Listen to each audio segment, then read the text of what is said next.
नेहरू जी कहते हैं, मैंने वंदे मातरम गीत का बैकग्राउंड पढ़ा है। नेहरू जी फिर लिखते हैं, मुझे लगता है कि ये जो बैकग्राउंड है इससे मुस्लिम भड़केंगे।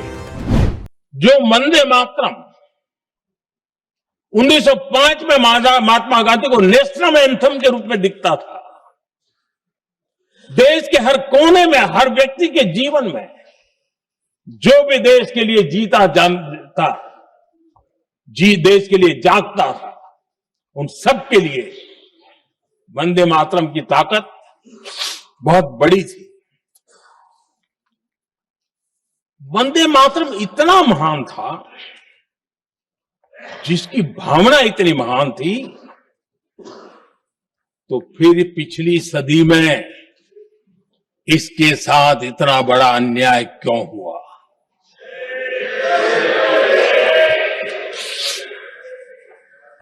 वंदे मातरम के साथ विश्वासघात क्यों हुआ?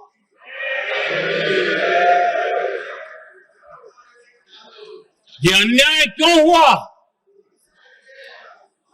वो कौन सी ताकत थी जिसकी इच्छा खुद पूज्य बापू की भावनाओं पर भी भारी पड़ गई, जिसने वंदे मातरम जैसी पवित्र भावना को भी विवादों में घसीट दिया। मैं समझता हूं, आज जब हम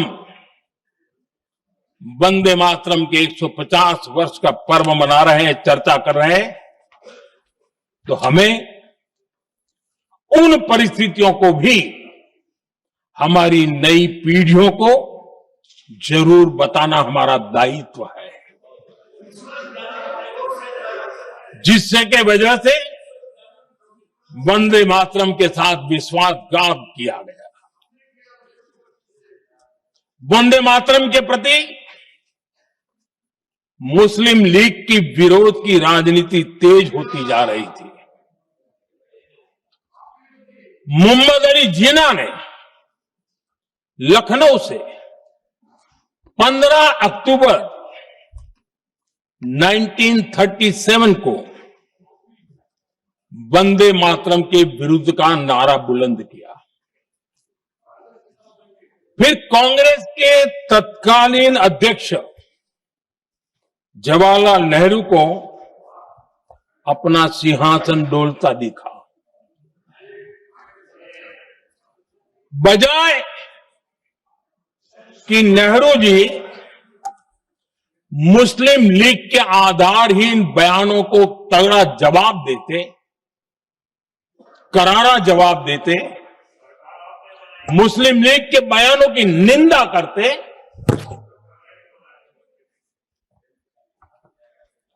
और वंदे मातरम के प्रति खुद की भी और कांग्रेस पार्टी की भी निष्ठा को प्रकट करते, लेकिन उल्टा हुआ। वो ऐसा क्यों कर रहे, वो तो पूछा ही नहीं, न जाना, लेकिन उन्होंने वंदे मातरम की ही पड़ताल शुरू कर दी। जिन्ना के विरोध के 5 दिन बाद ही 20 अक्टूबर को नेहरू जी ने नेताजी सुभाष बाबू को चिट्ठी लिखी। उस चिट्ठी में जिन्ना की भावना से नेहरू जी अपनी सहमति जताते हुए कि वंदे मातरम की, ये जो उन्होंने सुभाष बाबू को लिखा है, वंदे मातरम की आनंद मठ वाली पृष्ठभूमि मुसलमानों को इरिटेट कर सकती है। मैं नेहरू जी का कोट पढ़ता हूं।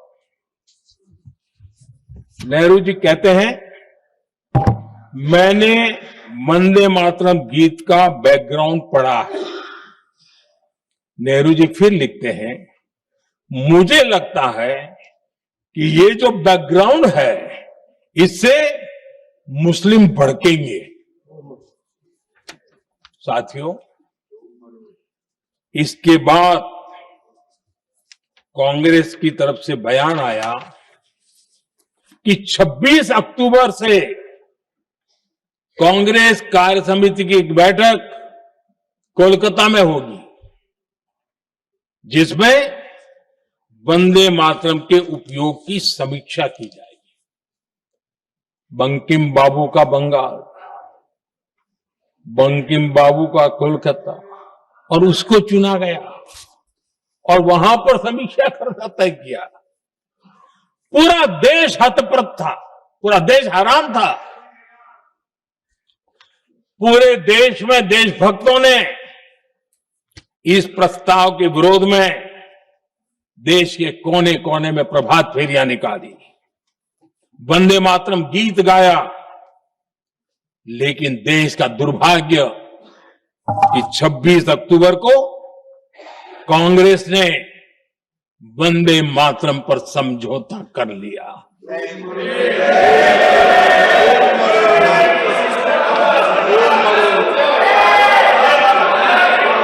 वंदे मातरम के टुकड़े करने के फैसले में, वंदे मातरम के टुकड़े कर दिए। उस फैसले के पीछे नकाब ये पहना गया, चोला ये पहना गया। ये तो सामाजिक सद्भाव का काम है। लेकिन इतिहास इस बात का गवाह है कि कांग्रेस ने मुस्लिम लीग के सामने घुटने टेक दिए और मुस्लिम लीग के दबाव में किया। और कांग्रेस का ये तुष्टीकरण की राजनीति को साधने का एक तरीका था।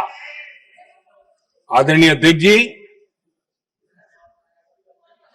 तुष्टीकरण की राजनीति के दबाव में कांग्रेस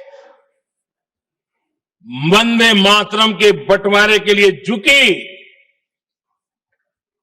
इसलिए कांग्रेस को एक दिन भारत के बंटवारे के लिए झुकना पड़ा।